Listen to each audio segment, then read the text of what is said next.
Australia appears to have avoided further tariff hikes from the United States after tariff letters were sent to around 100 countries, threatening to return to Liberation Day levels unless better deals are negotiated. The Trump administration's 90-day tariff pause ends this week. President Trump's going to be sending letters to some of our trading partners saying that if you don't move things along, then on August 1st, you will boomerang back to your April 2nd tariff level. So I think we're going to see a lot of deals very quickly. Australia was reportedly informed some time ago that we would not be receiving such a letter, meaning we'd likely revert back to the original tariff rate, a baseline 10% increase, which is the lowest applied to any country. Obviously, Australia is opposed to the reciprocal tariffs that have been foreshadowed for our nation. There's been a pause on them. That pause ends this week. Can you at least confirm that, no, we're not getting a letter? That seems to be the advice that the government's saying. Yeah, that's the expectation that we have. We've been trying to negotiate. But you won't be getting a letter, though. I don't know about whether or not we'll get a letter. The president is confident in striking deals with a number of countries this week. I think we'll have most countries done by July 9th, yeah. Either a letter or a deal. But they go into effect on August 1st.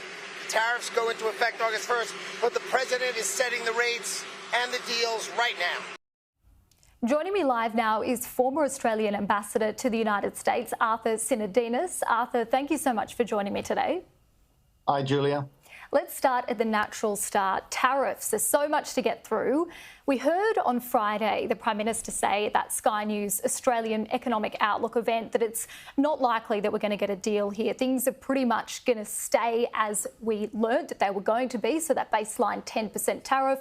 Of course, we've also got 50% tariffs on steel and aluminium. How should we be taking the fact that these tariffs aren't changing? Is it a good thing we don't face higher tariffs here? I think the government had a dilemma, Julia, which was how much to give away to try and negotiate a better deal than the 10% and to take the tariff off steel and aluminium. I think their judgment was they didn't want to give away any major policy measures like the PBS, compromised biosecurity, or some of our media and tech regulation. And so I think it's a situation where the government has not been rushing to do a deal for a deal's sake. They've been wanting to do a deal which preserves our relationship of free trade with the US, but not on terms which were disadvantageous for us. And so that's the stage I think we've reached. And probably at the moment at 10%, we can probably live with that. We've seen the Prime Minister very much start this second term not wanting to be pressured into making any major moves. And certainly this has been the case with Donald Trump, not wanting to be pushed into having to set up another meeting at a time that doesn't suit him. So we've heard about critical minerals here. Was there scope for Australia to have made a deal? Would it have looked better for the sake of our alliance if some kind of a deal was reached on this?